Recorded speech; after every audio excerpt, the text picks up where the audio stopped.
So universally, from micro to macro, we have polarities that are autonomously interdependent and in opposition, constantly maintaining dynamic balance and therefore mutually consuming through the exchange and expenditure of energy. And that energy remains constant according to the law of conservation of energy.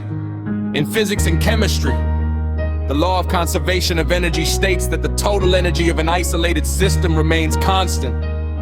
It is conserved over time. Then last but not least, the universe of polarity and dualism is governed by intertransformation. The two poles transform each other.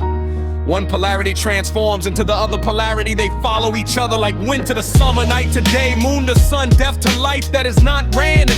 It is not some hereditary phenomena that just sporadically develops like some whim by tangent fluke. The universe is not held together in perfect hemidalas by chance. It is so precise beyond mathematical comprehension, even though they have the figures calculated of the precision. Just one fraction of decimal out and the whole universe will collapse into chaos. So for intertransformation to develop, it involves the internal state to be ready, ripe, mature. For intertransformation, it also takes time. When the internal state of being has reached a certain level of development, then the time is ripe. So the transformation, transmutation, transmigration, transition, transfiguration, evolution, birth, inception, creation, gestation, germination takes place. So everything in the natural world is intertransforming micro to macro. This is universal fact. That is Tikanga. Okay, so with that foundation out of the way or underway or laid as the way or in the way, then we can move on the way with these principles of polarity in place as universal law, as Tikanga. The purpose of writing is dreams, so I will remain on target and will not deviate off on a tangent dreams. The polarity of reality and balance, someone's dream, I won't say who, but someone's dream became unbalanced and that dream has become our nightmare, our reality. They might still think it is a perfect dream, but it is not.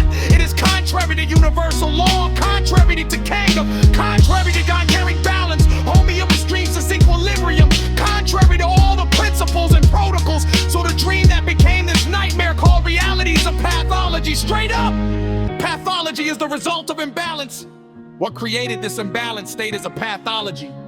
Humans did, of course, whatever form it is in the form of a human or humans. No need to go into supernatural. Let's just keep it natural. External forces are always at work, but still the universal law remains the same. And that is dynamic balance of polarities as discussed above. Opposition, autonomy, interdependence, mutual consumption, intertransformation.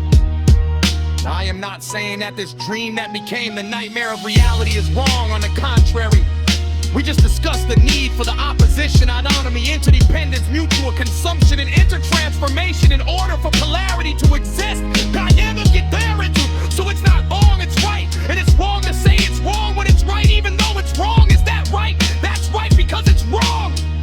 So why do we have a nightmare called reality? To show us the dream. What's the dream? The dream will still bring, and the dream first of all involves the elementary foundation of primary balance is primary and centered. Otherwise you cannot get the intertransformation of the internal state. So the dream will not progress until that state dynamic balance has been reached, where humans align with the micro and macro universal law of Tikanga.